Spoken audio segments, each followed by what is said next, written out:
esse ciclo de 3 módulos, né, na escola, nós fazemos um módulo gratuito e aberto, para que as pessoas se aproximem, para que saibam qual que é nossa proposta. Enfim, eu não vou contar toda a história, mas a Escola de Mulheres surge a partir de uma proposta na formação de ginoterapia, onde eu era professora, e as alunas dizem, temos que estudar mais, temos que profundizar mais, né? E nós começamos a escola lá, aqui em Belo Horizonte, nas Mangabeiras, na montanha, e nos transformamos em um evento online, né? E agora nós somos online, porque nós temos gente de muitas partes do Brasil, né? E esta proposta de fazer o encontro presencial, acho que nos traz a possibilidade, e é alguma coisa que a gente quer fazer uma vez por ano, por exemplo, alguma coisa assim, nos traz a possibilidade do encontro, né? Do encontro presencial, da conexão presencial. Então, se vocês tiverem perguntas, então, quando a gente terminar, vocês nos fazem mais perguntas da escola. Estamos no Instagram, estamos no YouTube, estamos por aí, somos as garotas das redes, né? Então, então vocês nos encontram por aí, tá bom? Queridas, então, olha bem, eu queria falar um pouco dessa ideia da roda do ano, de solstícios, de equinócios, enfim. E como nos vinculamos? Como nos vinculamos ao acontecer da existência, ao acontecer do tempo, ao acontecer da vida, né? Como nos conectamos e como, de alguma maneira, nos integramos a algo e a um movimento que é fundamental para a nossa subjetividade, que é fundamental para a nossa saúde, que é fundamental para saber quem somos, né?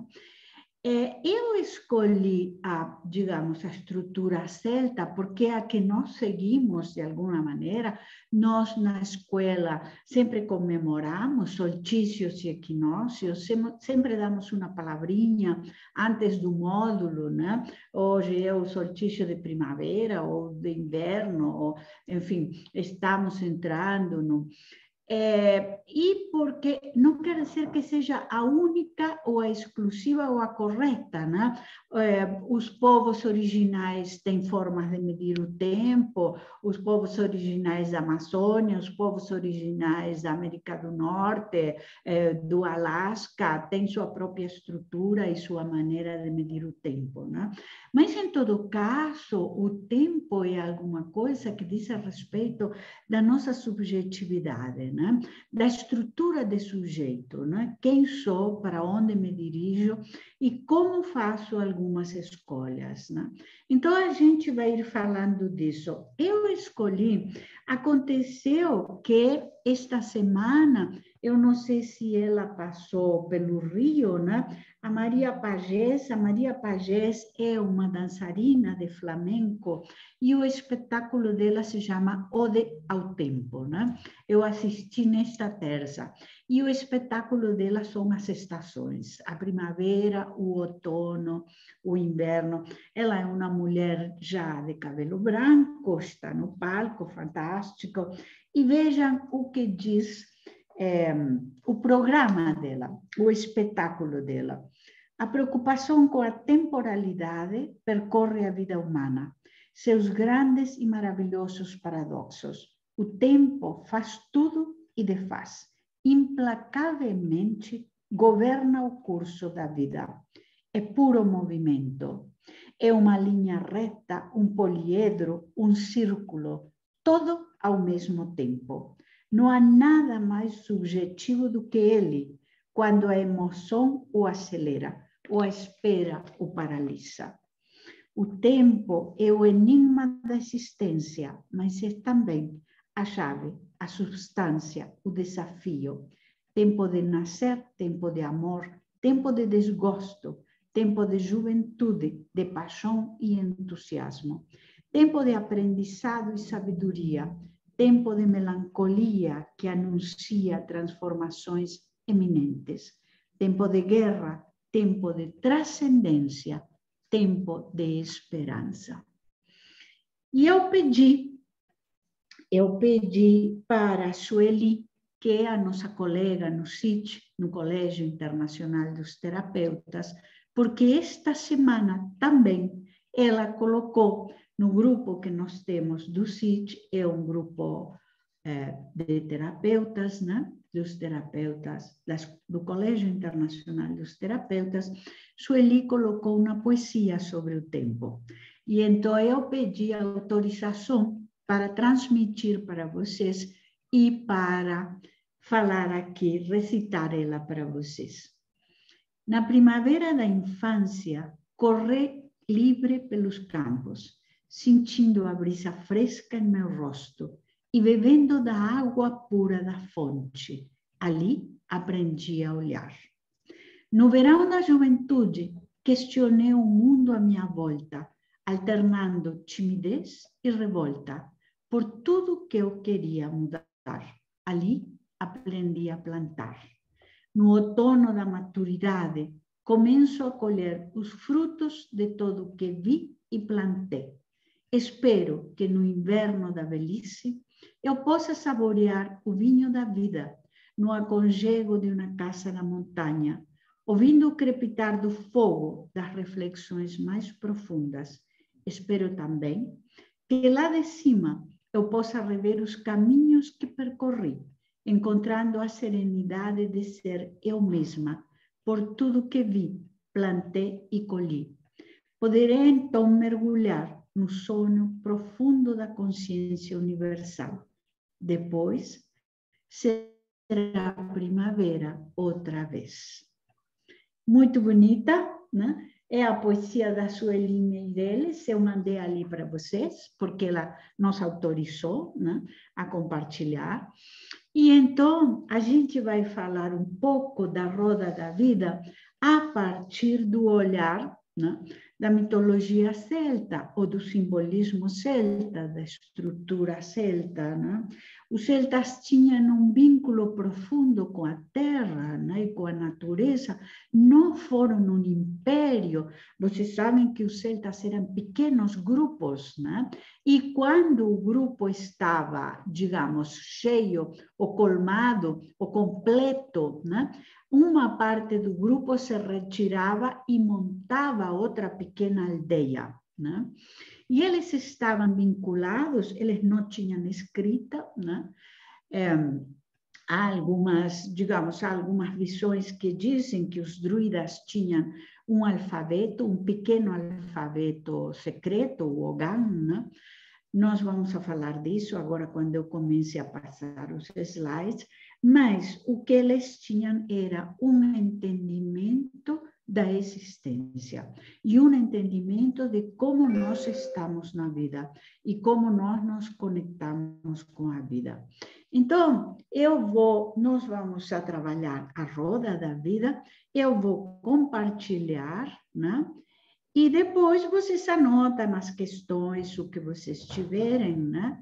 E a gente vai esclarecendo, né?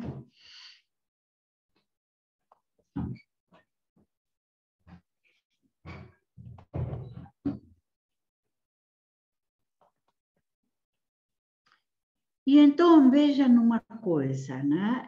Nós estamos aqui, né? Essa é a roda do ano, esses são os festivais que nós vamos a falar agora, né? Nós podemos falar de uma ecoespiritualidade, de uma espiritualidade ligada à natureza. Para alguns, os celtas tinham uma espiritualidade verde, né? E depois, eu trabalhando e preparando, né? Fiquei pensando se a gente pode falar de uma ecossubjetividade ou de uma subjetividade verde, né? Como seria a construção de uma subjetividade verde, né? Bom, vamos ir falando disso, né? Então, os celtas estiveram presentes em quase todo o continente europeu, Seu habitat inicial era o sudeste da Alemanha, Europa Ocidental e Central, né? Eles se vão expandir, né?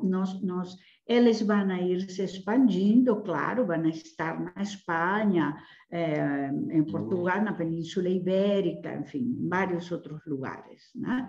Mas esse é daí que eles surgem, né? Digamos que essa é a origem, né? Dá para ler, Janaína ou Raquel, vocês leem? Sim, porque consigo. Deixa eu só colocar aqui. Eles dominam a agricultura, cerâmica e bronze e se expande para a França, Espanha, Tchecoslováquia, Áustria e Grã-Bretanha. Sua história se estende quase 2.000 anos, de 1800 a.C. até o século I depois de Cristo, chegando à Ucrânia, Grécia e Itália. Então, eles se expandem, né? Eles se expandem de alguma maneira, mas não tinham, digamos que não tinham o gesto conquistador e imperial de Roma, né? Da Roma imperial, né? Da Roma Império, né?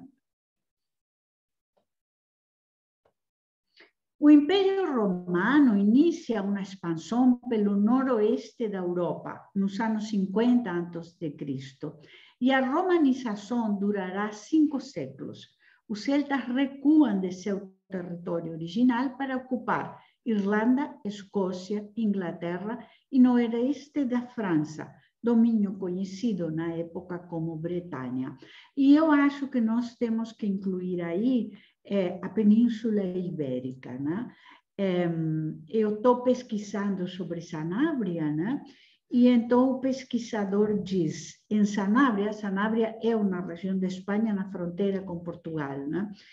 E o pesquisador diz, em Sanabria, o cristianismo, assim como em outras regiões da Espanha, o cristianismo não substituiu o celtismo, né? Então, os celtas se mantiveram, né? E eu sei disso, eu tenho plena certeza disso. Eu estou dando toda esta, digamos, explicação, porque eu acho muito importante, vocês sabem, eu acho que as coisas têm que ter um encadeamento, um sentido, uma origem, né? Sempre falo com vocês, aluno meu não tira coelho da cartola, né? Investiga, pesquisa, sabe de que está falando e de onde certas coisas surgem, né? Pode ler, Janaína. Não foram um império e não tinham escrita. Se organizavam em tribos independentes, mas possuíam a mesma língua e a mesma religião. Pois é, então eram tribos independentes, se deslocavam, né? Quando um agrupamento já estava, digamos, já estava pronto, se deslocavam, ou parte desse agrupamento ia para outro lugar, né? Possuíam a mesma língua e a mesma religião. E a religião é isso que nós vamos a trabalhar, a forma de entender o mundo e a forma de entender minha conexão com a vida, com a existência e com a natureza, né?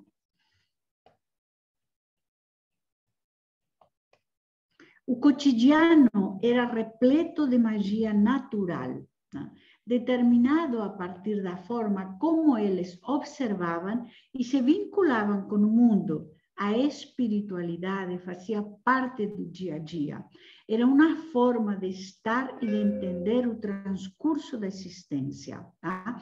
Então, a magia era parte da vida, né? Não era alguma coisa. Eu não ia ao templo, né? Vocês lembram aquela frase da Marija Gimbutas, né? Eu não vou ao templo, né? Para entender a Deus ou para me entregar a Deus, né? Deus fazia parte da minha vida. Deus estava nas plantas, nos bichos, no cotidiano, no pão que eu fazia, né? Porque depois, a partir da romanização, os romanos vão a proibir o celtismo, né? Da romanização, e claro, nem que falar na Idade Média, eles conseguem sobreviver de alguma maneira até a Idade Média, né? E na Idade Média nós já sabemos tudo o que aconteceu. Estou mostrando para vocês o cafezinho que acabo de ganhar. Tá? Adriana, você viu meu cafezinho? Você está com café, Adriana? Adriana sabe. Vamos lá, então, né? Estou aqui, Marisa, estou de água na boca com o seu cafezinho. Pode ler, Janaína. A concepção do tempo era circular. Observavam a roda do ano, os pontos cardeais, as estações, o sol e a lua e a energia dos 4 elementos. Bom, então eu quero que vocês prestem atenção aqui a esta roda da vida. Tá? Esta roda da vida eu pesquisei muito tempo, né? Porque nós trabalhamos a roda da vida com o inverno lá em cima, porque trabalhamos a roda da vida com o olhar do hemisfério norte. Se vocês prestam atenção, eu coloquei o equinócio de outono e o signo de Áries, tá? Do lado direito e não do lado esquerdo. Tá? Ou seja, eu estou colocando a roda a partir de nós, no hemisfério sul. Está entendido isso? Depois podemos tornar a falar. Então, no equinócio de outono, lá do lado direito, prestem atenção ao equinócio de outono, nós vamos a ter Áries, Touro, Gêmeo, Câncer, etc, etc. E vamos a ter aqui embaixo a parte escura do ano e lá em cima a parte clara do ano. Tá? Então, eu estou olhando do hemisfério sul. Tá? Porque todas as imagens da roda do ano, elas olham do hemisfério norte. Tá? Mas nós estamos aqui. Tá? Então, é importante esse esclarecimento. Tá?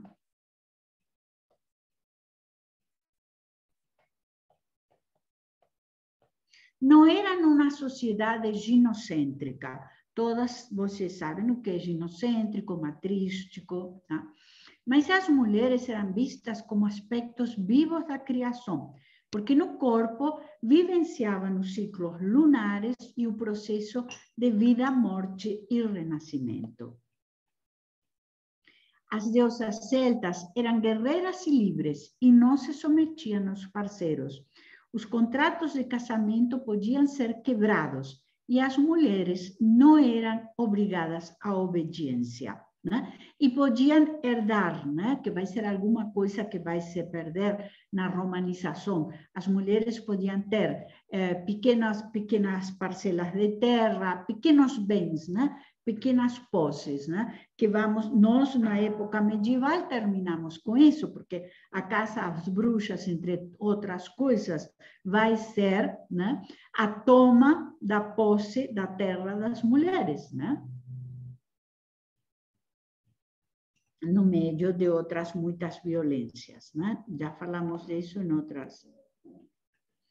Os druida quer dizer aquele que conhece a sabedoria do carvalho.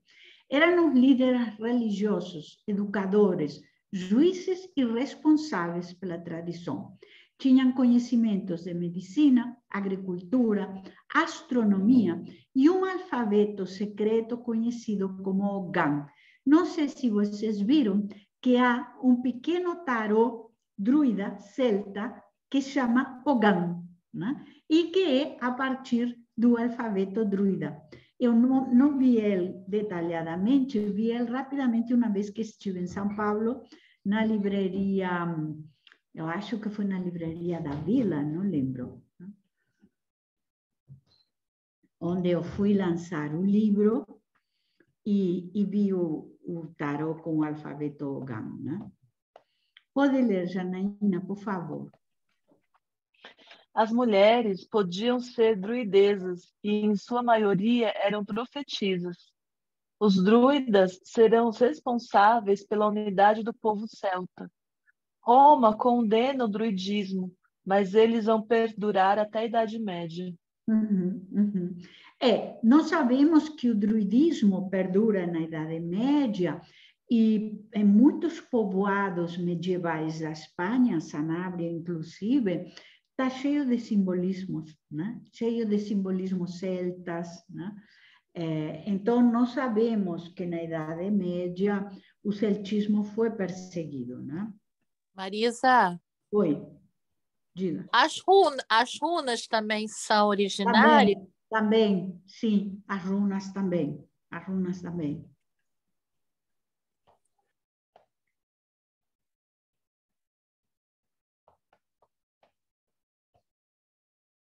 Espera aí, eu estou querendo ler.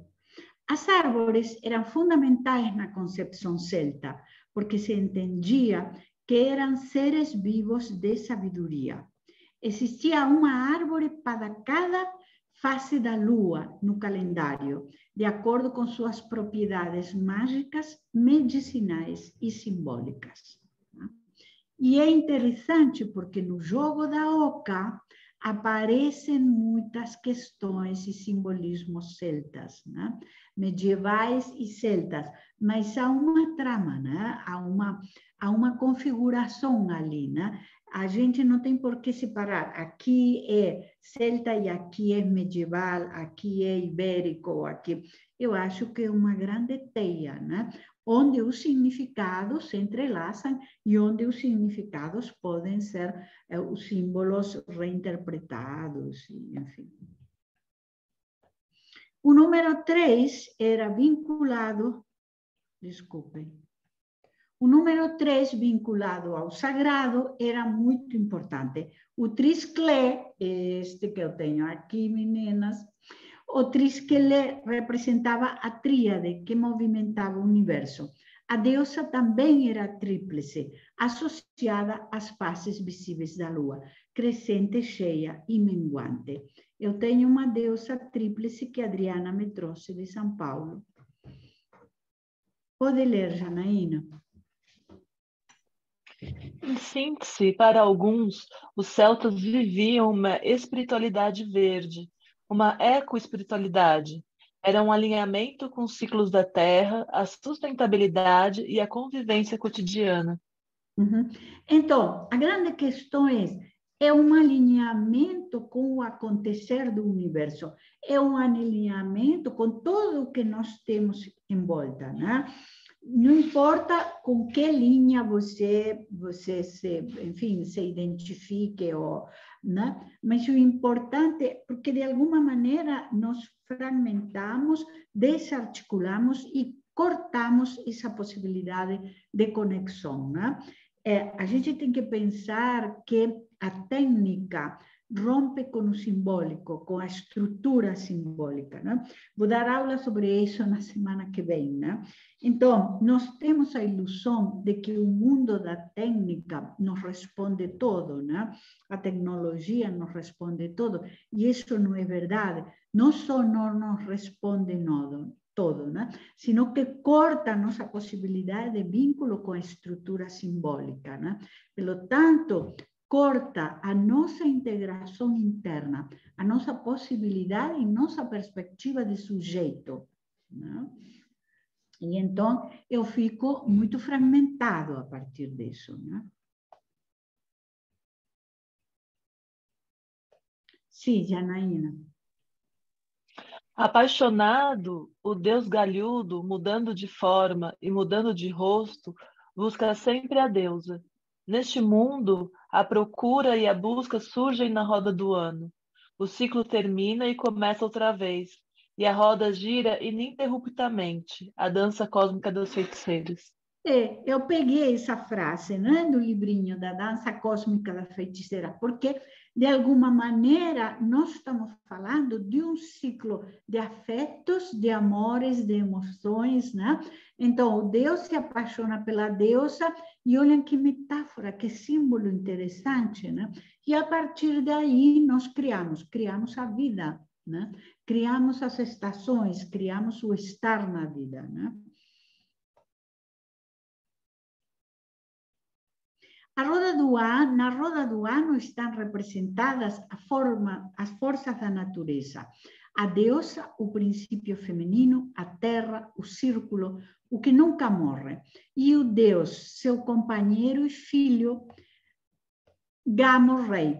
Essa metáfora da deusa, da origem, que cria seu filho amante, é uma metáfora recorrente em todas as mitologias, né?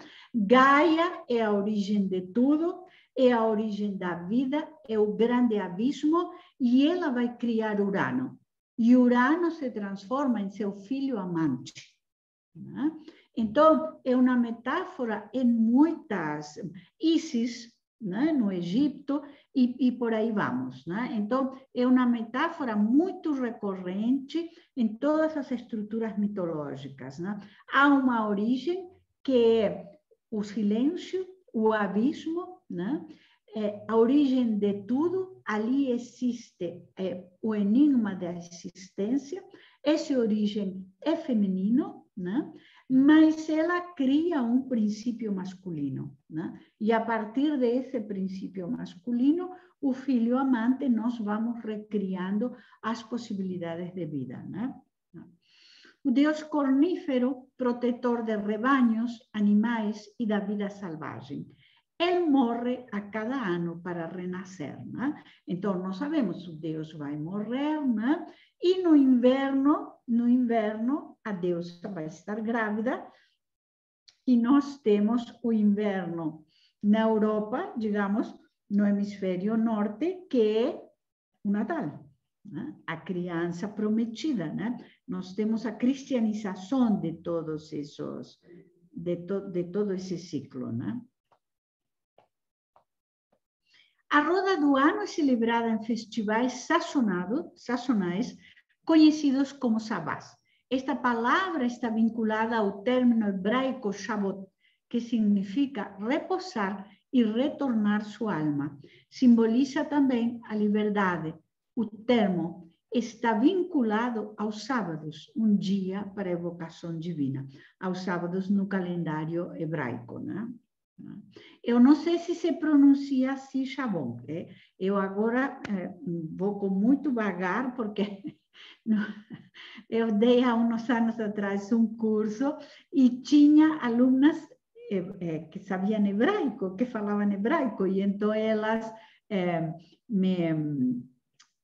me corrigiam. Sim, Carla, diga. Diga, Carla. Eu estava tentando ligar aqui meu microfone, que está sem luz aqui, aí eu estou no celular. Então, mas tem algum relacionamento entre a cultura hebraica e a questão celta, ou não? Eu não sei, Carla. Isso eu teria que pesquisar. Mas é bem indicativo, né? Sim, Esse nome é tão forte, né? Sim, sim. Mas eu não consigo afirmar assim, né? Mas pode ser um para casa, né? Dar uma olhadinha nesse vínculo, né? Janaína, lê para nós, por favor. São comemorados 8 sabás. Eles estão referidos às colheitas e ao caminho do sol durante o ano, determinando as estações. São 4 festivais de fogo ou... Ai, só que tá... Tem como subir um pouquinho, Marisa? Ou grandes sabás. Uhum. Ou grandes sabás. Imbolc, Beltane, Lughnasadh, que fala? Sim, sim. E Sunshine, né? E Samaim. Sunshine, né? Então, por isso, aquela roda que eu fiz, a partir de nós, a partir do hemisfério sul, quando o Sol está mais próximo ou mais longe para nós. Então era uma conversa que às vezes a gente dava uma palavrinha com a nossa querida Mirela, né? Com a Mirela Faur, que não está mais entre nós, né? E a Mirela sustentava que nós tínhamos que comemorar a partir da leitura do hemisfério norte. Então, eu não posso estar dia 22 de dezembro embrulhada nas mantas tomando chazinho comemorando o inverno, porque nós aqui estamos com o sol a pino. Então quando eu pesquisei bastante essa roda a partir de direita para esquerda e não de esquerda para direita, eu estou, digamos, me sustentando no que nós estamos vivendo, né? Quando nós estamos no calor, no frio, bom, para nós, inverno é junho, né? E para eles o sol está a pino, mas para nós nós estamos, né, num momento de recolhimento, né? Os 4 sabás menores são festivais solares, solstícios e equinócios. Desta forma, a roda do ano sincroniza nossa energia com as estações e o caminho do Sol.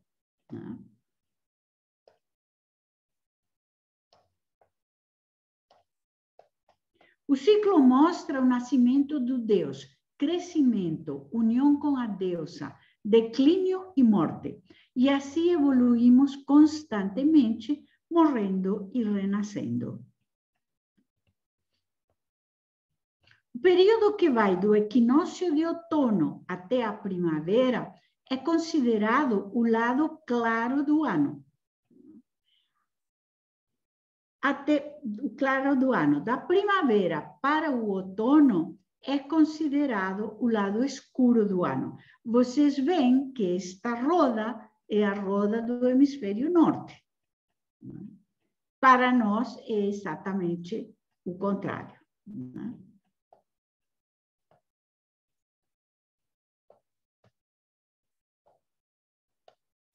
Eu tô indo embora com... Não estou conseguindo. Pode ler, Janaína. Os sabás possuem hora e momento para serem realizados. Beltane, Imbolc, Lughnasadh e Chamain são comemorados à noite. O equinócio da primavera ao amanhecer. O solstício de verão ao meio-dia. O equinócio de outono ao entardecer. E o solstício de inverno à meia-noite. Então, nós temos que saber quando entramos em solstícios e equinócios. Tá? Nós temos que saber porque é fundamental para a nossa saúde. Tá? Então, eu tenho que saber que se eu estou no equinócio de outono, o meu movimento interno é outro. Né? Eu preciso me questionar, eu tenho que saber de que me desapego, eu tenho que saber o que eu estou colhendo. O equinócio de outono é uma festa de colheita. Tá? O que eu trabalhei, o que eu fiz e o que eu vou colher no outono. Né? Eu tenho que saber que no solstício do inverno eu vou silenciar. Tá? Qual é meu propósito? Tá? Então, esses movimentos são importantes e nos pedem uma consciência. Nos pedem uma consciência. Sunshine é o início do ano, 30 de abril para nós, não? Ou 31 de outubro no hemisfério norte. Marca o fim de um ciclo e o começo do outro. Era o início do ano para os celtas. Tá? Por quê? Porque era a entrada no inverno. Tá? Eu ia entrar na parte escura do ano. Tá? Ocorre entre o equinócio de outono e o solstício de inverno. É a morte do sol. E foi cristianizado como o Dia de Todos os Santos. Né? Então, vejam bem, para nós não faz sentido comemorar Halloween em outubro. Isso é da escola de inglês, como eu falo com meus netos, porque em outubro nós estamos na parte clara do ano. Nós estamos na primavera e vamos para o verão. Agora, 30 de abril sim faz sentido. 30 de abril sim faz sentido, porque nós estamos entrando, nos aproximando do inverno. Então, fim das colheitas e do verão. Né? Nessa noite, o véu entre nosso mundo e o mundo dos mortos se torna mais tênue. Ofrendas e comidas eram deixadas para os que já partiram. Tá? Então, para nós, abril, né? Fim de abril, sim é a possibilidade de fim de outono e entrada, né, no inverno, na parte escura, né? Os celtas não acreditavam em demônios, mas pensavam que certas entidades mágicas podiam ser hostis, e para assustá-las usavam a imagem de Jack Lanterna, a famosa abóbora iluminada de Halloween. Então, essa abóbora iluminada de Halloween assustava os espíritos hostis que podiam chegar. Nós estamos exatamente na noite em que o véu entre os mortos e os vivos desaparece, se torna tênue. Por isso era também uma noite de profecia, né? Por isso também era uma noite para entender o futuro. Os rituais deste sabá tinham o propósito de deixar para trás tudo que foi ruim. Em termos do casal da roda do ano, a deusa traz em seu ventre a semente da renovação, né? Que vai nascer em julho, né? No inverno, né, do hemisfério norte, no verão para nós, né? A cor preta desta festividade nos convida ao recolhimento. Cidra, bolo e maçã, como símbolos da vida eterna, estão na mesa, né? Isso é interessante, porque os celtas, em cada festividade, tinham as cores, as comidas, enfim, o ritual, tudo que acompanhava, né?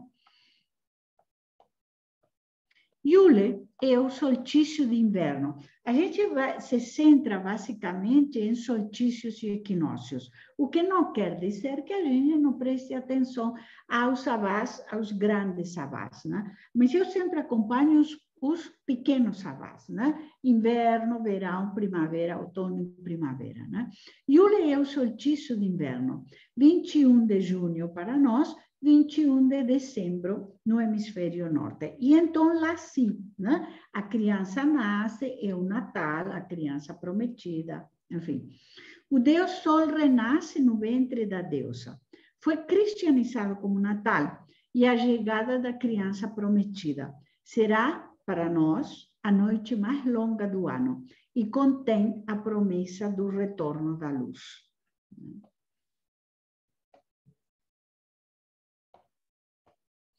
Na batalha entre as duas faces do sol, o rei do acevinho, que simboliza a escuridão, confronta o rei de carvalho, que é a luz, né? Pode parecer paradoxal, mas será o último, o rei do carvalho, da luz, que irá vencer, porque lentamente iniciamos o caminho para a claridade. Então, vejam bem, a partir desse momento, né? A partir desse momento da noite mais longa do ano, do ápice da escuridão, no outro dia, né, nós iniciamos o caminho para a claridade. Né? Então, nós iniciamos o caminho para a luz. Né? Da mesma maneira como lá em cima, nós podemos ir lá em cima, no ápice da luz, nós iniciamos o caminho para a escuridão.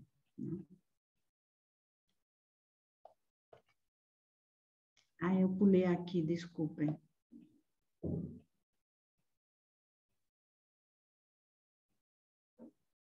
Pode ler, Janaína. O convite é para libertarmos de culpas, cobranças e medos. Árvores eram levadas para casa para proteger os espíritos da natureza. Comidas para os animais e velas de oferendas completavam o gesto de conexão e proteção em relação a tudo que vive e cresce. Esta dinâmica nos lembra muitos presentes, as comidas e a árvore que enfeitamos no Natal da cristandade. Tá certo? Então, os celtas traziam as árvores para dentro de casa, as iluminavam com velas, traziam os bichos e comida para os bichos, os protegiam do inverno, né? E nos lembra muito esse gesto que nós temos, né? No Natal, a árvore enfeitada, as comidas, né? Os presentes, né? Imbolc, né? Candlemas, ou a festa das candeias, né? 1º de agosto, né? Para nós, ou fevereiro no hemisfério norte, né? Iniciamos o aumento da luz, o sol se fortalece e a terra se recupera do inverno. A deusa, depois do parto, é agora uma doncela cheia de vigor. Então, a festa das candeias, que é uma festa de fogo, né? Onde nós iluminamos a terra, a vida, a existência, né? Nos traz essa possibilidade, né? Pode ler, Janaína. Tem como abaixar... obrigada. Festa dedicada a Brígide, deusa do fogo, regente da inspiração, das artes. Tem como subir um pouquinho, Marisa, por favor? Estou subindo. Aí. E da cura pelas ervas. Foi cristianizada como a festa da Candelária, vinculada à purificação de Maria e Santa Brígida. E a cruz de Brigitte, né? Aquela cruz que se faz com a palha, né? Que vocês já conhecem, né? E que os celtas colocavam na porta de casa, né? E que nós, né, dedicamos a Santa Brígida, né? Então, há uma foto muito bonita que tem de um lado a Brigitte celta, né? E do outro lado a Santa Brígida coroada, né? É uma imagem bonita, né? Nas portas de casa se colocava a cruz de Brigitte e se faziam bonecas de espigas de milho. As mulheres dançavam com uma coroa de velas amarelas e laranjas na cabeça. Se agradecia por manter a chama acesa e ter podido sobreviver ao inverno. Pensem bem, sobreviver ao inverno não era pouca coisa, né? Não era brincadeira. Esses povos sobreviverem ao inverno era um grande triunfo, né? Intencionava-se também a limpeza, a purificação, a inspiração e a criatividade. E assim entramos no equinócio da primavera, né? Ostara, né? Que para nós é agora em setembro, né? E que nós vamos a comemorar lá com o encontro presencial, né? E que no hemisfério norte é em março, né? Os dias e as noites são iguais, vocês já sabem. Equinócio quer dizer dias e noites iguais, né? A terra começa a florescer. O Deus está na puberdade, cheio de energia, e a deusa é uma jovem doncela. Um tempo de renovação e fertilidade. Então, nós renovamos a fé, nós renovamos a crença, nós renovamos a força, nós renovamos o estímulo, né? A possibilidade de estar na vida, né? Nós sobrevivemos ao frio, à escassez e à escuridão. Então, adentro de nós, o que nós renovamos na primavera?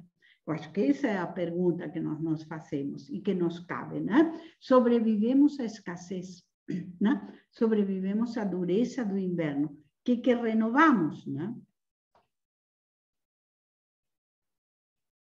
Pode ler, Janaína. A deusa Eostre aparece perto dos coelhos e os ovos que simbolizam a fertilidade. Essa celebração foi cristianizada, transformada na Páscoa, símbolo da ressurreição de Cristo, de Jesus. Uhum. Então, a deusa Eostre está com os coelhos, porque os coelhos são um animal extremamente fértil e simboliza a fertilidade da terra e a fertilidade da vida, né? E então os ovos, e, enfim, todos esses símbolos e arquétipos de fertilidade fazem sentido, né? Nós o cristianizamos, né? E nós o transformamos na ressurreição de Cristo, né? Do Salvador, enfim, como vocês queiram, né? É uma celebração de alegria e renascimento. E no círculo de mulheres se comemora o retorno de Perséfone do mundo escuro. Isso nós já sabemos, não vou repetir o mito aqui, né? Mas Perséfone retorna do mundo de Hades, né?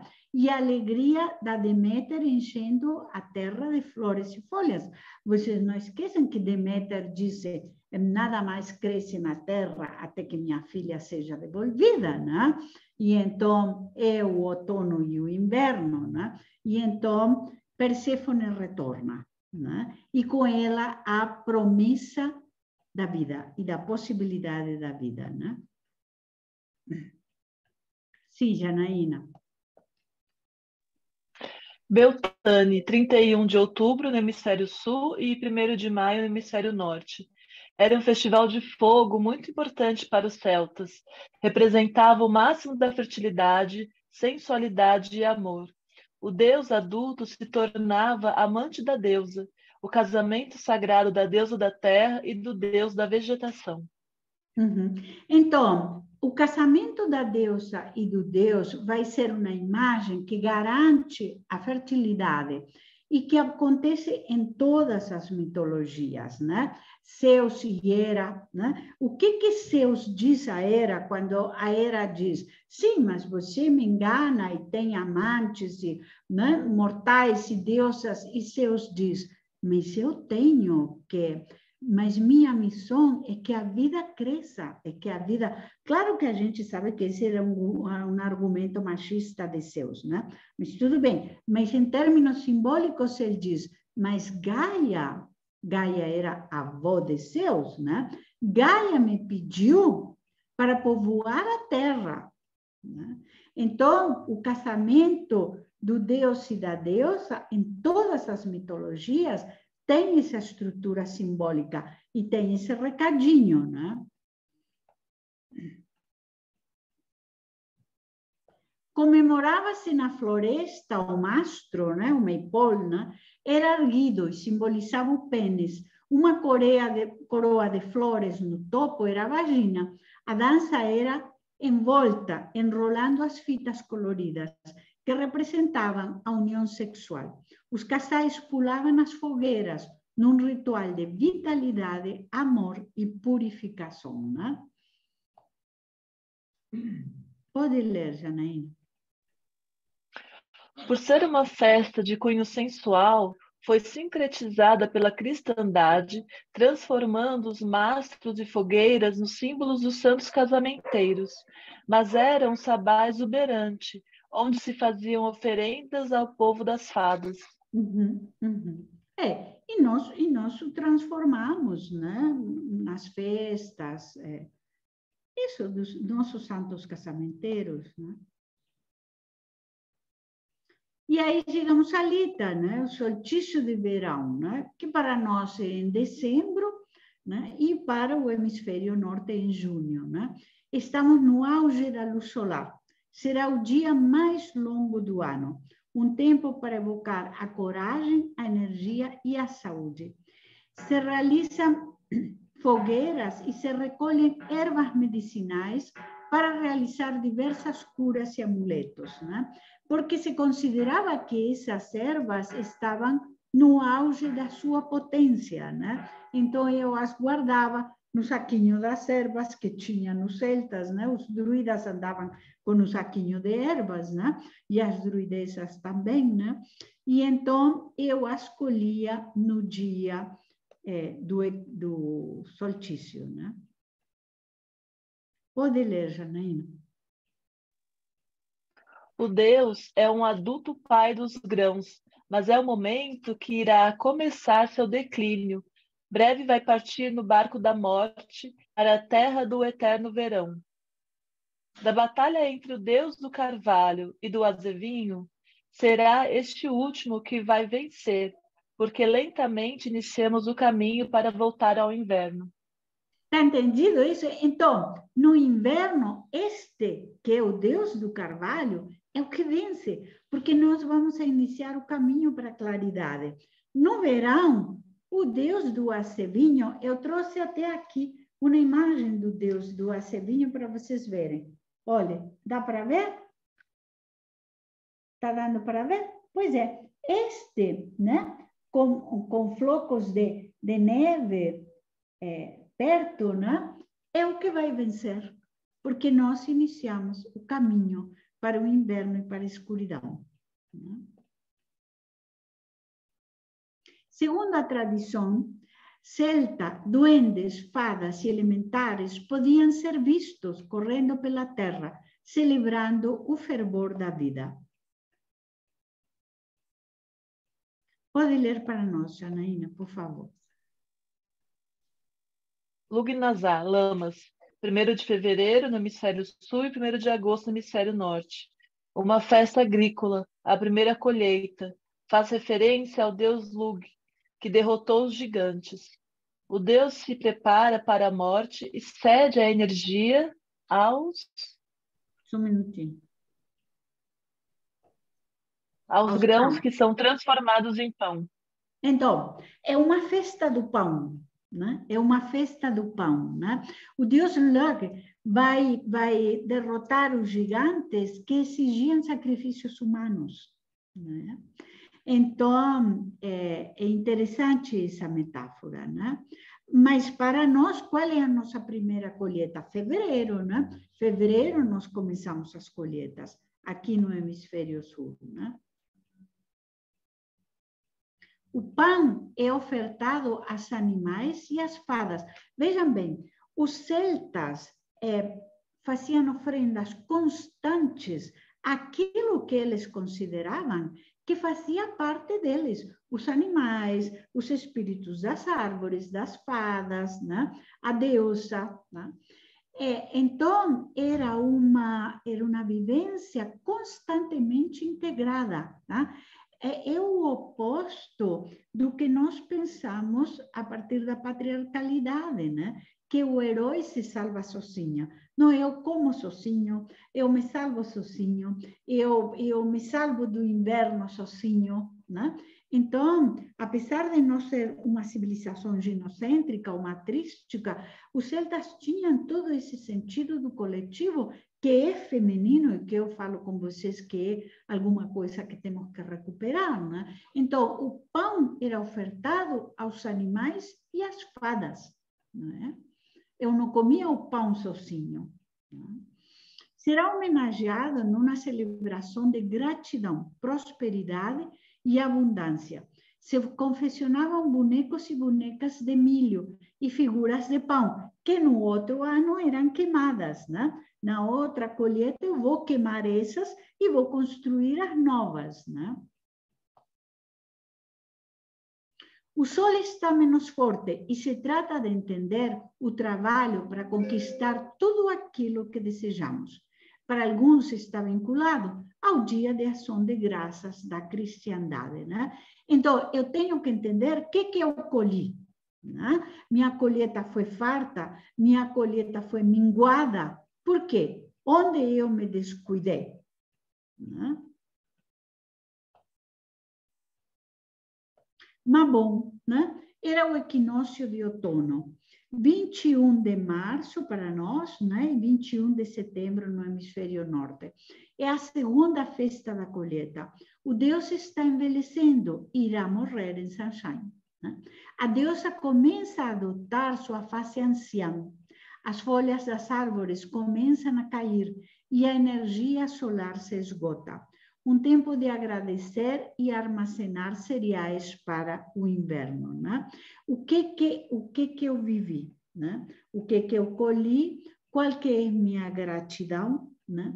Como eu me preparo, né? Para esse tempo de silêncio e de escuridão. O que tem que ser entendido? O que tem que ser refletido? Pode ler, Janaína.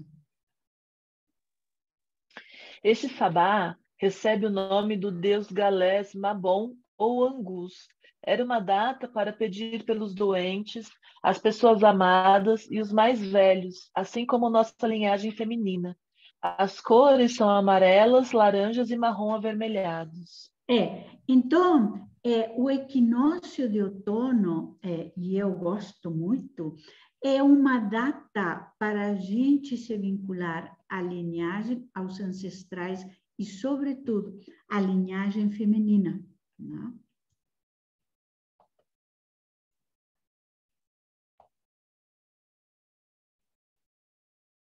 Pode ler, Janaína.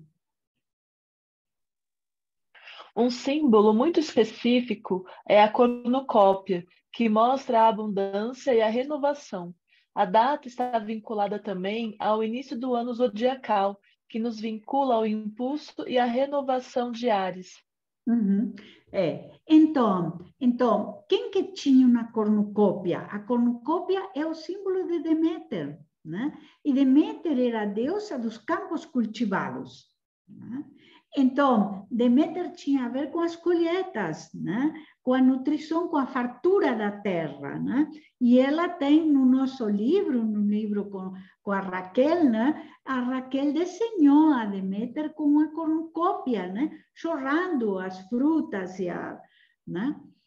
Então, de que nós estamos falando? De que abundância que eu estou falando, né? Qual é a abundância? A abundância de meus talentos, ou de meus afetos, ou de meus projetos? De que abundância eu estou falando, né?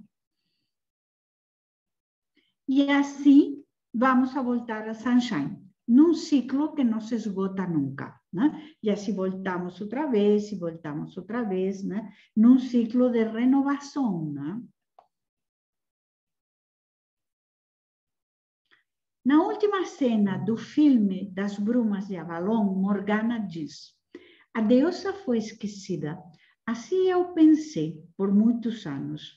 Ela não foi destruída, apenas adoptou outra encarnação. Talvez um dia volte a ser como a conhecíamos, na glória de Avalon. Aqui está a bibliografia. Vocês sabem que professora deixa uns minutinhos para referências bibliográficas, mas olhem que bonito, né? Essa estrutura onde nós iniciamos um ciclo que se inicia na parte escura do ano, ou seja, para nós, Sunshine, né? Entre o equinócio de outono e o solstício de inverno, que se inicia ali e que vai andando, né? Eu vou parar o compartilhamento para que a gente possa conversar um pouquinho, né? Queridas, abram as câmeras, por favor, para eu ver o rostinho de vocês. E vamos a ver as questões. Vocês acham que a gente para de gravar aqui, Janaína e Raquel, ou a gente continua, inclui as perguntas? Como é que é? Marisa, acho que pode incluir as perguntas, assim. Porque completa, né? Completa o tema, né? É interessante. Carla, querida.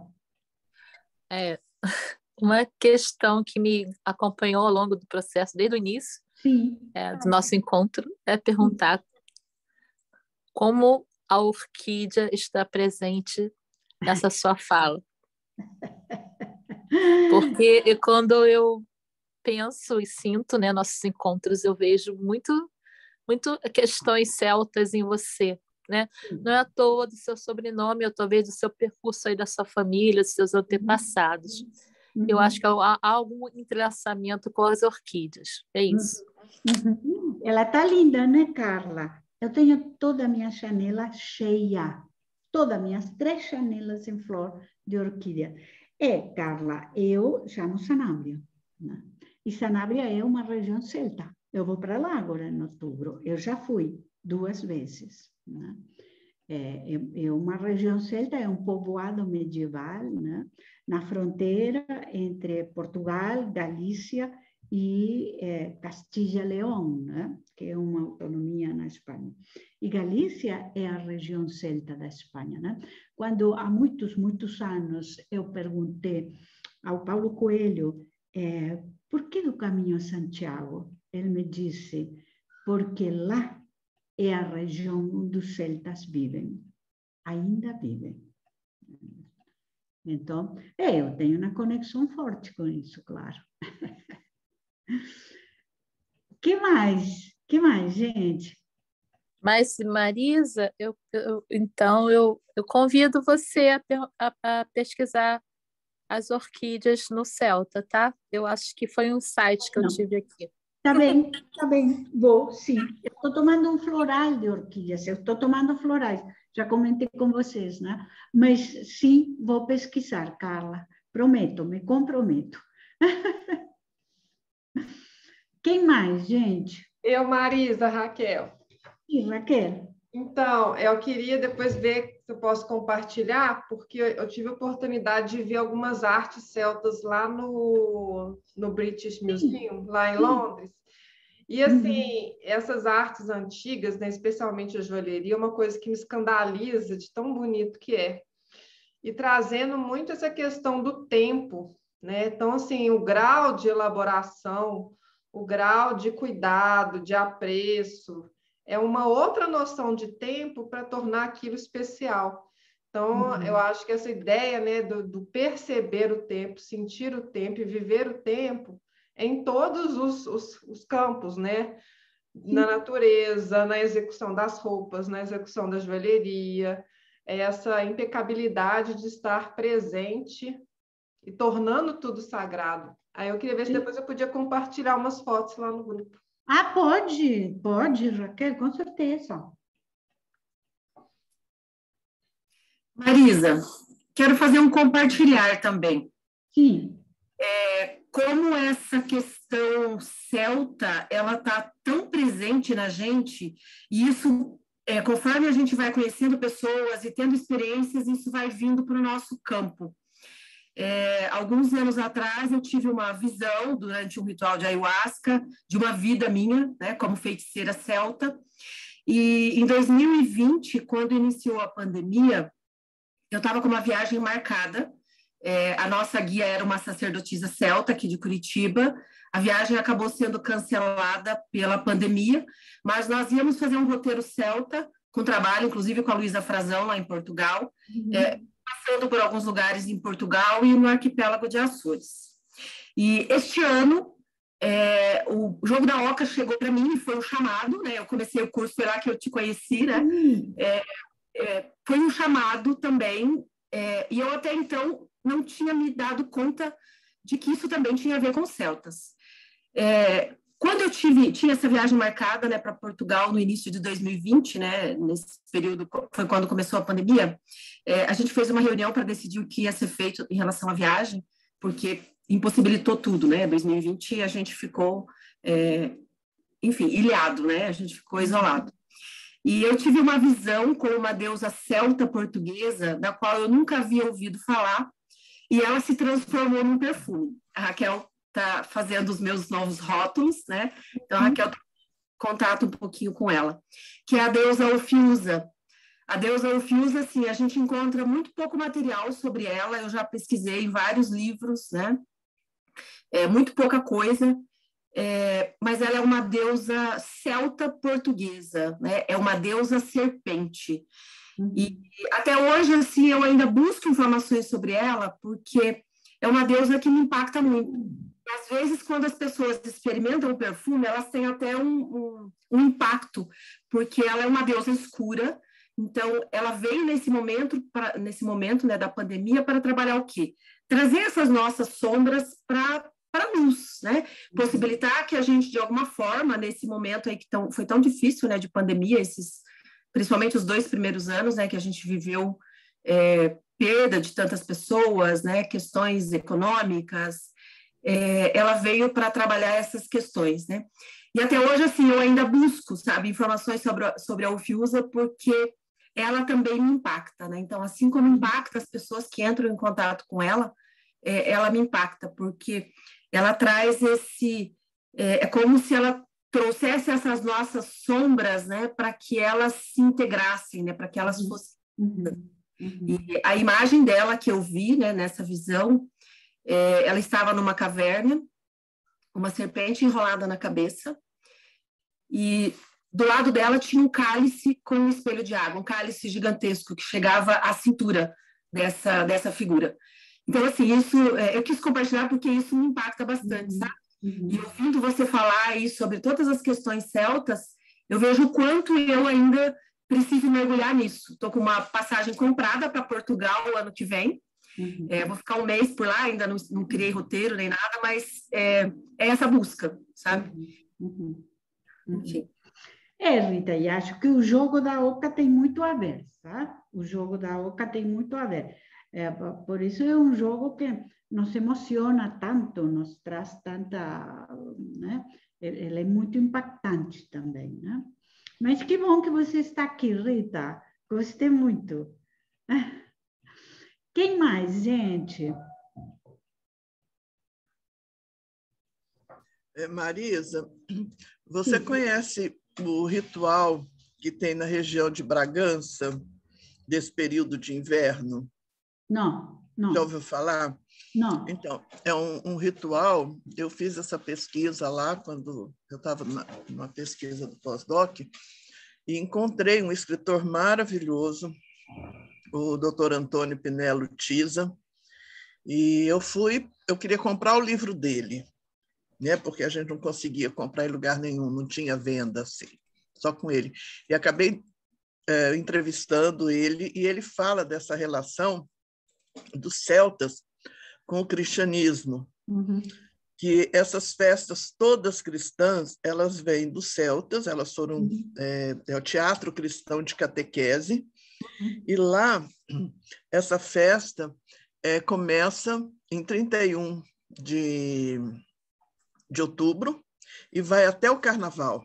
Então, são as máscaras, né? As pessoas têm as máscaras, tudo. Eu comprei um livro até, fui fazer um projeto, a pessoa não me devolveu até hoje. Mas é bastante interessante. Então, tem assim coisas interessantíssimas de raízes celtas, né? Um dos livros dele chama O Diabo e as Cinzas. Então, ele vai falando. Então, isso que você colocou das máscaras, lá tem o museu das máscaras, né? E é muito, muito forte. Muito, muito forte. É uma festa que eu ainda quero ir assistir, principalmente do período de Natal. E uma outra coisa interessante que acontece lá em Portugal no Natal, o Natal eles comemoram dentro de casa, porque é muito frio. E aí, quando é junho, eles vão celebrar fora de casa, em restaurante, que é São João. Então, eles também têm essa questão. Tá? Então, é bem interessante. O que me parece importante é a consciência de toda essa vinculação, né? Não é porque a gente vai se tornar assim, pós-doc, como a Cristina em mitologia celta, mas é a consciência dessa conexão, né? Digamos que a consciência dessa conexão me possibilita ressignificar o símbolo. Essa que é a questão. O que é ressignificar o símbolo? É um gesto terapêutico, é um gesto integrador, é um gesto de dar sentido a alguma coisa que eu posso intuir ou que eu posso, né? Mas que eu não consigo encontrar o vínculo, o laço, a conexão. Quando eu me conscientizo ou quando eu ilumino essa perspectiva, eu consigo encontrar uma conexão. E essa conexão é um gesto integrador e terapêutico, né? Por isso eu insisto um pouco que o simbólico, e nós perdemos a conexão com o simbólico, pelo tanto somos uma civilização cheia de sintomas, né? Entristecida, síndrome de pânico, síndrome de não sei o quê, outro de não sei o quê, bom, né? Desorientados como somos, porque, logicamente, a técnica não nos dá uma articulação do simbólico, né? E então perdemos esse sentido, e essa conexão possibilita, né, a inclusão do olhar terapêutico em cima de mim. Né? Eu ando pensando seriamente para o ano que vem em fazer um ciclo na escola sobre a intervenção terapêutica. Né? O que é terapêutico? Né? Eu acho que aí nos faz falta uma reflexão. Maísa, só um instantinho. Eu não fiz pós-doc em mitologia celta, não. Eu sei. Meu pós-doc foi em festas. Eu estava interessada nessas festas que foram cristianizadas e vieram para o Brasil. Mas você tem um pós-doc. Então, é isso que eu quis dizer. Não. Vamos lá. Quem mais, gente? Marisa, só falando aqui um pouquinho. Porque eu trabalho com antroposofia, a gente trabalha as estações, né? Então, a gente trabalha, inclusive, nós fazemos lá na clínica onde eu trabalho, a gente tem as festas do ano e comemoramos as festas do ano, né? As 4 festas, né? Inverno, a primavera, o verão e o outono, e cada uma com um significado muito parecido com o que foi falado hoje. E como médica antroposófica e terapeuta também, o que eu vejo é uma perda completa, igual você está falando, de conexão e de ritmo. O ser humano perdeu o ritmo. Então, está tudo no automático demais. Então, é muita técnica mesmo, muita desorientação e pouca conexão e pouco ritmo. Então, você não tem um ritmo de acordar, você não tem um ritmo de sentir o que é o externo, o clima, as estações, que o celta traz, né? E que essas festas trazem. Então, o que a gente fala muito com os pacientes é para seguir o seu ritmo, o ritmo de alimentar, o ritmo de acordar, prestar atenção no que você faz durante o dia. E aí vem as taquicardias, vem pânico, porque não tem mais esse respeito pela nossa própria saúde diária, que é um dia após o outro. E às vezes até a gente mesmo cai nisso, né? Tem que ter um exercício diário em relação a isso, sabe? Mas achei super interessante a conexão. Eu já sabia mais ou menos, mas não tinha uma noção, mas não sabia que era tão... Né? Como que as coisas parece que se repetem, né? De formas diferentes, né? Se repetem de formas diferentes, sabe? Muito legal, gostei muito. Quem mais, gente?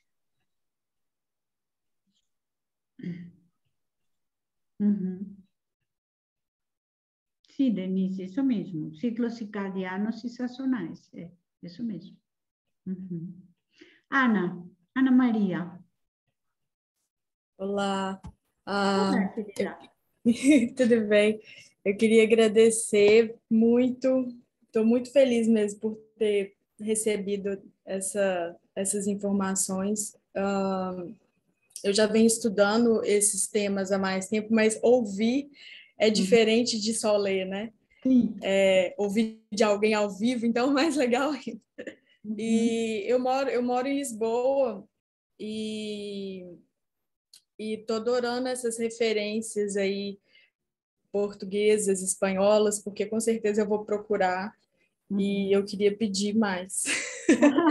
Se tiverem indicações aí de pessoas que trabalham com isso aqui, o livro e o autor já estão anotados aqui, Cristina. Mas, enfim, aqui em Lisboa eu tenho feito encontros de lua nova e lua cheia. Mas é muito nesse lugar de autopesquisa, autodidata mesmo. E é isso. Queria agradecer. Ana, em Lisboa tem livro meu, sabia? Tem. Uma livraria que se chama, eu não lembro como é que chama, mas tem o meu livro A Segunda Vida. Meu livro A Segunda Vida tem em Lisboa. Perfeito. Eu vou saber o nome da livraria e aí... Porque na segunda vida eu trabalho Lilith e Hecate. Tá? Trabalho a maturidade, claro, o ciclo da maturidade, mas trabalho Lilith e Hecate, tá? Que podem ser interessantes. Né? Mas eu posso te encontrar em breve. Eu vou para a fronteira com Portugal no mês que vem, em outubro. Tá? Então, a gente depois conversa. Tá? Quero, sim. Maravilhoso. Inês, diga, Inês.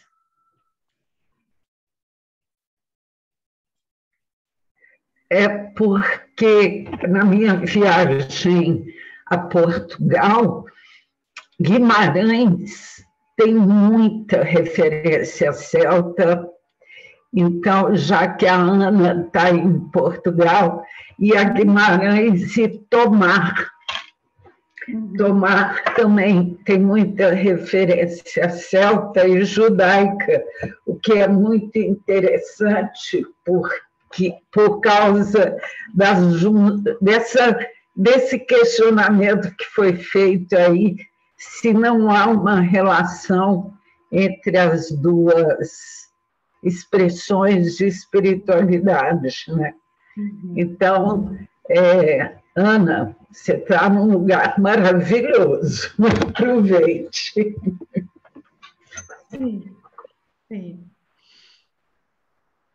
Que mais, gente? Sim, deixa eu só falar uma coisinha para a Ana. Você já foi a Conímbriga? É um sítio arqueológico que tem ao lado de Coimbra, é meio complicadinho de chegar, mas vale a pena. E também a Festa do Dragão em São Jorge, em Monção. É uma festa fantástica, é depois de Corpus Christi, é o primeiro domingo após Corpus Christi.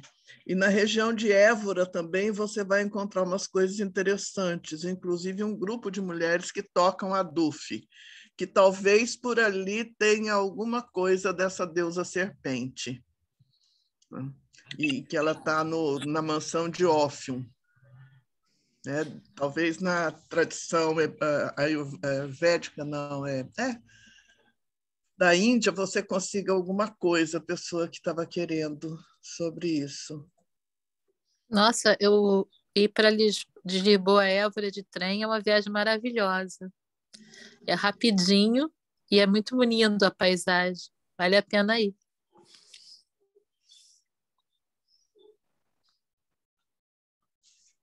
Gente, o que mais?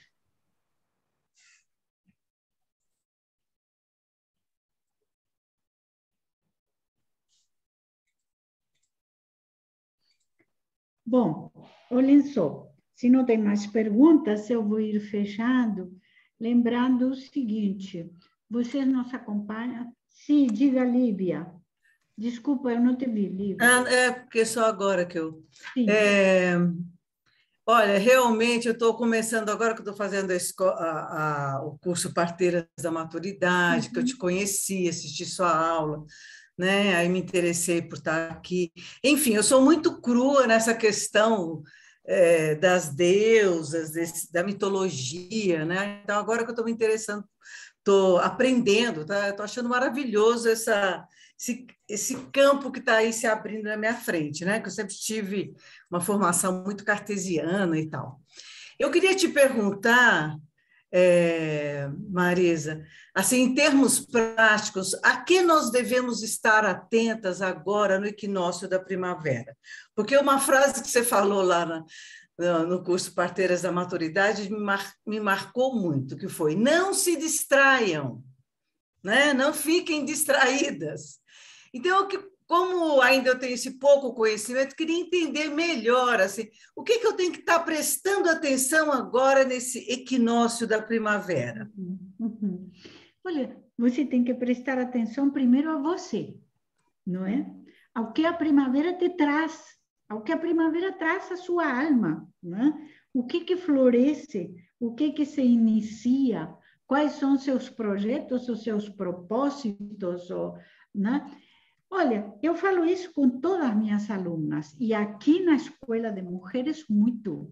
Não fiquem distraídas, não fiquem distraídas na vida, porque a patriarcalidade estimula que as mulheres fiquem distraídas de si próprias, distraídas do que elas precisam, distraídas do que elas estão sentindo, distraídas do que é importante para a saúde delas.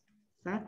Porque como a mulher é muito solicitada, 35 jornadas laborais, 85 demandas cotidianas, né? Então, não se distraiam. Então, o que a primavera te traz? Eu acho que essa seria a primeira, a conexão com você, não é? Conexão com você, né? O que floresce em mim na primavera, né?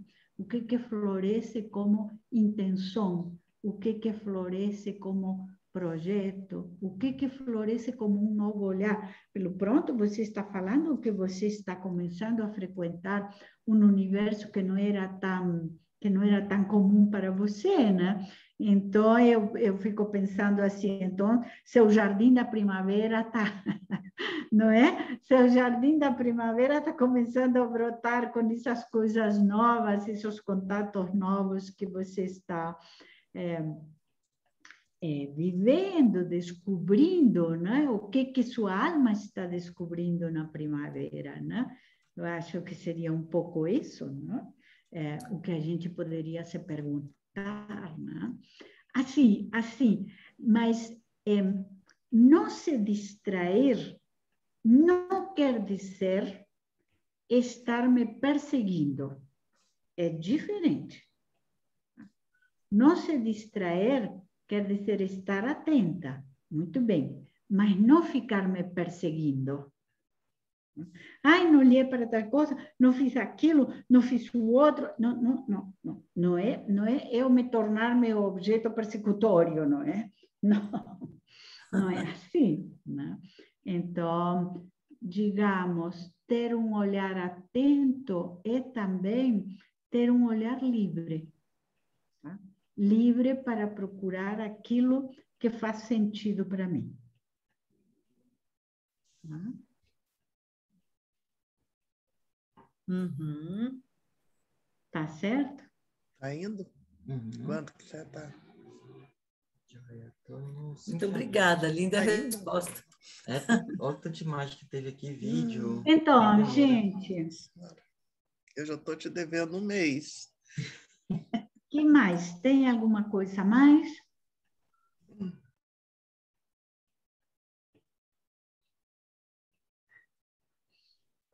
Bom, então, eu quero ir fechando e falando com vocês o seguinte. Nós temos uma comemoração de primavera, né? Presencial. Vou encontrar algumas de vocês aqui. Estamos muito entusiasmadas, estamos trabalhando muito, igual a gente grande, preparando as coisas para que vocês gostem, para que se sintam em casa, recebidas, acolhidas, enfim, né? Vamos a iniciar depois em outubro esse ciclo de oficinas, porque eu acho que as oficinas dão para vocês também subsídios para vocês trabalharem nos grupos de vocês, né? Eu acho que uma das vocações da escola, e quem está aqui nova, que não sabe disso, quero esclarecer, é que vocês tenham referências, subsídios, por isso nós trabalhamos temas, trabalhamos módulos, damos referências bibliográficas para os trabalhos de vocês, para os projetos de vocês, né?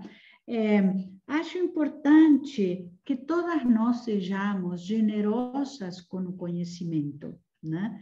O conhecimento não é para ser guardado, o conhecimento é para ser repartido e doado. Eu respeito muito as referências, né? Tanto que eu, para trazer a poesia da Sueli, mandei um WhatsApp para a Sueli, né? E disse, posso compartilhar sua poesia e dar sua referência. E é muito importante darmos as referências. Mas quando vocês usam um livro meu, eu fico muito grata, né? A Adriana está fazendo todo um projeto em cima do meu livro, A Segunda Vida. E eu fico muito orgulhosa, né? Eu fico muito feliz com isso, de vocês, minhas alunas, recriarem, inventarem outras coisas. O outro dia eu abro o Instagram e escuto assim, que Vênus eram aquelas? E a Adriana lendo. E eu falo assim, ué, é meu livro. E a Adriana falando assim, a Marisa fala aqui. Gente, eu fico encantada, muito feliz, muito grata, né? Eu acho que o conhecimento tem que ser doado. A Marisa fala aqui, não é para que o livro da Marisa fique guardado, não. É para que vocês espalhem, é para que vocês criem os projetos de vocês, inventem os propósitos, né? Então, em geral, na escola, nós trabalhamos temas que vocês possam usar nos projetos de vocês. Então, por exemplo, agora, esse projeto das oficinas, né, é para que vocês criem as oficinas de vocês. A gente vai dar eu vou dar o que eu tenho, né, mas vocês criam. É online, voltamos ao online, dia 22 de outubro, e vamos a ter o ciclo de 3 oficinas. E no ano que vem, eu quero conversar com Janaína e Raquel, que são minhas parceiras queridas nesse projeto, e sempre digo que sou profundamente grata, porque sem elas, eu sozinha não daria conta disto, né? E para o ano que vem, eu tenho muita vontade de trabalhar sobre intervenção terapêutica e tenho muita vontade de trabalhar masculinidades, né? Acho que nós precisamos pensar a masculinidade, né? Então, para além do patriarcal, do violento, tudo isso que nós já sabemos que é, acho que nós precisamos pensar outras coisas. Então, a escola é um espaço aberto. Por favor, nos visitem no Instagram. Lá no YouTube tem outras aulas nossas, né? Anteriores, são abertas, entrem lá. Lá tem o último encontro que nós fizemos sobre Madalena, né? Entrem lá, nós fizemos sobre o arquétipo da Madalena. Tem o encontro nosso tecendo fios e encontrando respostas, né? Sobre o simbolismo do bordado, da costura, essas coisas, né? Então, nos visitem lá. A gente se encontra presencialmente em setembro, com as que vão a vir. Cristina Bonetti tem uma surpresinha para você, porque você vai comemorar o aniversário com a gente. Não vou falar, já está pronta. E nada, estamos nesse caminho, né? Vamos ter um sabá lá também, né? Com certeza, vamos a ter dança, fogueira à noite, essas coisinhas, né? Vamos a comemorar a primavera com música, com flor, com fitas coloridas. Já comprei muitas fitas coloridas, essas coisas. Vamos fazer o jogo da oca, para que vocês comecem a se familiarizar, a frequentar, enfim. Vai ser difícil eu ir embora. Vai ser. Queridas, algo mais? Janaína, vamos a tirar a foto de família, por favor? Vamos. A Raquel vai tirar. Só avisar, Marisa, que essa aula também vai para o YouTube depois, a de hoje. Sim, então, sim. Quem quiser rever, quem não pôde estar presente, né? Sim, e nós colocamos o link da gravação, a Raquel coloca no grupo. Outra coisa que eu quero dizer, os nossos grupos são muito discretos, são sempre silenciosos,